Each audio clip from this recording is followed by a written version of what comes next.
ولكن على لاعبتنا عدم التفريط في اي نقطه في المباريات الثلاثه، نحسم الدوري في الملعب ونسيب الشغل الاداري للاداره، احنا مالناش علاقه بيه.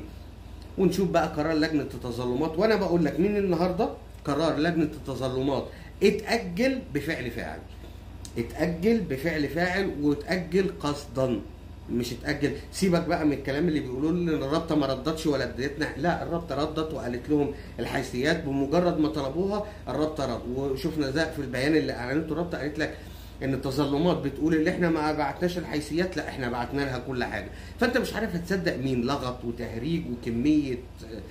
انا ما شفتش دوري في الدنيا بيدار بالطريقه دي. يا عمي خلاص اطلع من اول يوم الاهلي غلطان، خلاص اطلع للراي العام الاهلي غلطان بسبب كذا كذا كذا وخلاص، ويبقى في جهه فصل وخلاص. انما النهارده 6 لا 3. فانا بقول لك من النهارده قرار لجنه التظلمات هيطلع بالذات في التوقيت يوم 15، عشان اذا الزمالك فاز على بيراميدز الاهلي هيتخصم منه 6 نقاط. اذا الزمالك فاز على بيراميدز الاهلي هيتخصم منه 6 نقاط. اذا بيراميدز فاز على الزمالك النادي الاهلي هيتخصم منه 3 نقاط. ما تقوليش ازاي، بس هرجع لك فيها بعد ما تشوف القرار بعينك، وهقول لك ايه اللي حصل في الكواليس. هقول لك ايه الدنيا وليه القرار اتاخد يوم 15 مش قبل كده. خلاص هي اللجنه حتى لو ما بعتتلكش رابطه الانديه، انت نص ساعه تطلبها تعالى ايه اللي حصل، زي ما استدعيت كده كابتن طه عزك كده وسالته ابعت الورق وتقدروا تشوفوه نص ساعه وتاخد قرارك.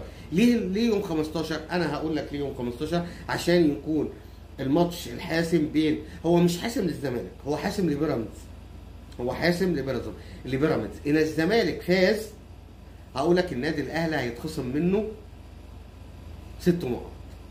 اذا بيراميدز فاز النادي الاهلي هيتخصم منه 3 نقط. وهقول لك زي ما قلت لك على الكواليس فيما بعد القرار. ولكن شفنا نغمه بعد ماتش البنك الاهلي وبيراميدز امبارح، نغمه غريبه جدا، نغمه عجيبه جدا من جمهور اكبر قلعه رياضيه في مصر، وهي ولادك يا زمالك، ولادك يا زمالك. يعني انا مش فاهم هم يقصدوا ايه، يعني ان هم اولاد الزمالك اللي بيكسبوا النادي الاهلي يعني مثلا، او ولاد الزمالك لهم فضل على النادي الاهلي يعني مثلا.